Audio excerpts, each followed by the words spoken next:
Thought he did a really good job for the Vikings. I think you do have to re-sign him. I don't know how you want to structure his contract. He might not be one of those long-term deal guys. You know, he's maybe one of those players, and I think the Jets kind of got in trouble with him with this.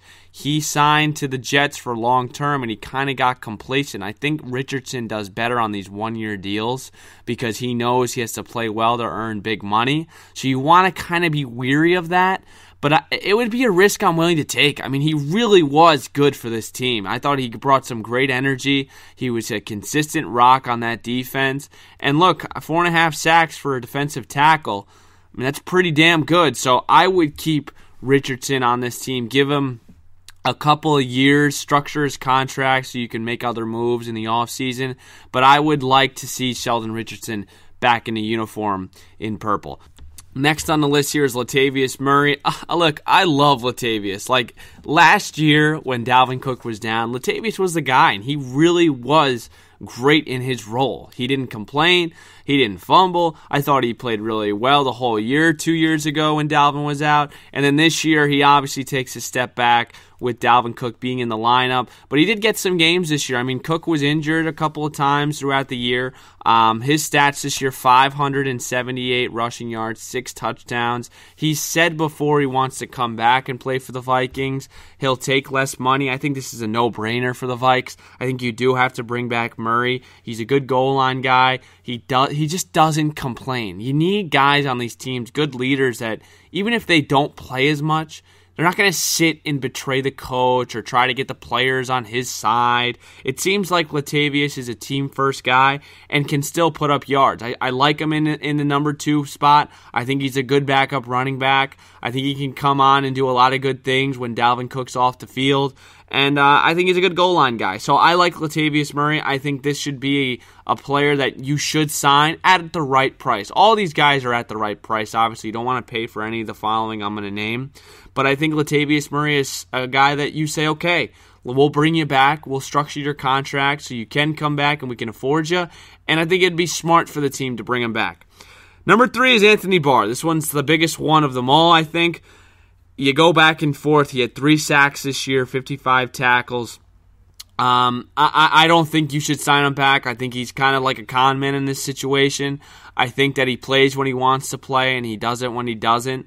And you can't be like that, especially in a Mike Zimmer defense. And he's really not that good to do that. Like Randy Moss was able to do that. Like, I'll play when I want to play, because when he did play, he was unbelievable and changed the game. Anthony Barr isn't like that, and I don't think he'll ever be like that. There's so many times where I think, man, Anthony Barr can be like one of the best linebackers in the league, and he just doesn't pan out to be like that. You see a game and you're like, oh my gosh, this guy can dominate, and then the next game you're like, what the hell is he doing? Against the Rams, I mean, he wasn't just awful. He single-handedly gave up 21 points. He couldn't guard anybody, and that's what scares me in a lot of spots. He can't guard one-on-one. He has no idea how to guard these running backs in space. He's not smart with it. He doesn't trust his defense behind him. Barr is just another one of those guys that sit and tell me how good they are and how good they can be, and they never show it. I mean, yeah, he did change towards the end of the year when he was an edge rusher. I liked him in those spots, but this isn't a 4-3. I mean, this isn't a 3-4 defense. This is a 4-3, and you got to be able to cover in Mike Zimmer's defense and, be able to make plays. Time and time again, you look and you see Anthony Barr, and you're like, where is he at? Did he make a tackle? They show him on TV, and you're like, is he playing today? There's way too many moments for me where I'm like, what is Anthony Barr doing? Or where is he at? Or what kind of coverage is he in? So for that, I think you either draft someone this year or you move on. I don't think you should sign him to a long-term deal. I think there's a lot of other players that are higher of importance on this roster, so I'm letting Anthony Barr walk.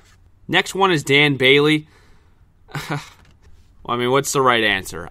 I don't know. Do you want to go through your whole kicking spiel again? Do you want to go try to draft another kicker or try to sign a free agent? You get to a point here where the risk of losing a guy like Bailey and trying to sign a new guy, it just doesn't seem to make sense. So I think you might have to sign him for another year. Say what you want, But Bailey, well, he was the most accurate kicker in the league until he put on a purple uniform, and it seems like that's how it always is. Daniel Carlson is now an all-pro kicker in Oakland all of a sudden. So, I don't know. I think you do have to give another chance to Bailey. I thought he played pretty well under the circumstances. He had a couple of blunders, but for the most part, I trusted Bailey in a big spot. I'll be honest with you. He didn't really get the chance to do so this year, but I think you bring back Bailey. Don't be cheap in this area. It costed you a playoff spot in Green Bay when Carlson missed multiple kicks in that game. So I say you stick with Bailey. Last one is Marcus Sherrills. This is an absolute no-brainer.